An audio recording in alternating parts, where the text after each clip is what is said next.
My Uncle Woody Shear was on the team. In fact, I know several of these fellows who were on the team. Obviously, they were much older by the time I knew them, but I never really knew a lot about his prowess as far as a basketball player. I just knew him as my uncle, and he was a farmer as I grew up, visiting him and his family on the farm. He was my dad's older brother, and I knew about the team and all of that just from my dad. He was always very proud of the fact that he had a brother on that team, and he was a proud Cicero High School graduate too, a few years later. I knew Albert Kaiser. Albert Kaiser went to the same church that I did for years. I grew up knowing Albert. Dick Griffin, I knew him. He had a grocery store in Cicero as we were growing up. And when my mom and dad built a new house my senior year in high school, it was across the street from Dick Griffin. Everett Raudebush used to come in the bank, Hamilton County Bank, that does no longer exist, right? Do you remember Hamilton County Bank? Yes, I do. Anyway, Everett used to come in the bank where I worked, so I knew him and I knew one of his sons. Who else? Myron Thompson's wife and my mom were in a sorority together, and so I grew up knowing Myron, tall guy. I think he was the center. And Ernie Berg's on that team, his daughter, and I graduated from high school together. And Oscar Havens was my doctor when I was growing up. He was our family doctor, probably delivered me when I was a baby.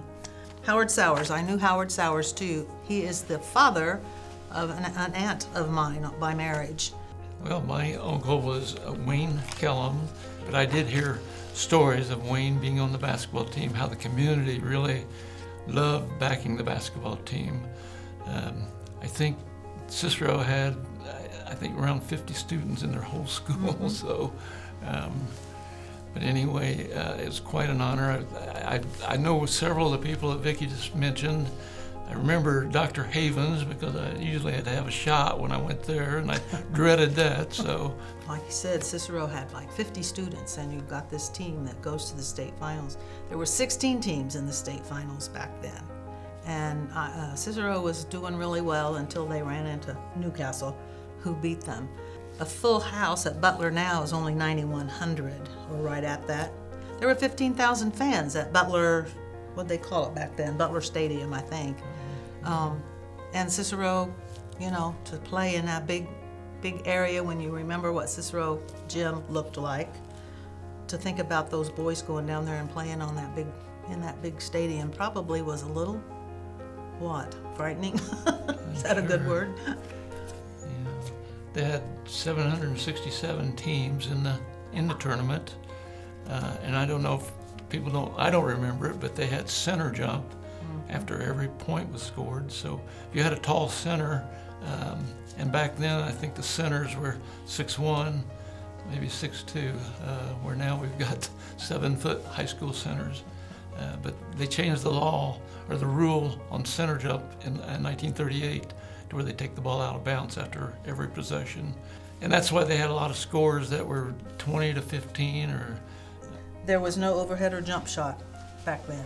Yeah, it was all... Yeah, it had to be shot from chest level. I think the one-handed jump shot didn't come around to about 1950, and they thought that was just a disgrace because getting away from the two-hand That's right. jump shots.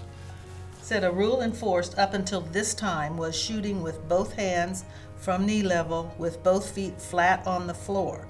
The player was taken out if a foot left the floor, and there were only a few fouls called. They had hard, strenuous practice and dedication, and there was practice till about 6:30, followed by 50 to 100 laps around the gym every Monday, Tuesday, and Wednesday. Light practice on the day before a game, and most of the boys walked home afterwards, some as far as 5 miles away out to Deming. Several of the other schools in the county were totally backing Cicero's trip through the tournament. After the tournament was over, Cicero team and a lot of people from the Cicero area went to Newcastle to help them celebrate their state championship. Now, would that happen today? I don't think so. No. Don't think so. I just feel like it's important to remember that, being the first team to make it to a state finals, and obviously we've had a couple since then, football and basketball. but I just feel like it was such a different time, and they were so supported, not just by Cicero, but by all the other schools in the area and the other towns even. And so I just think it's important that they be remembered. Yeah, I think it's great that we're honoring that team. That's it started our basketball journey,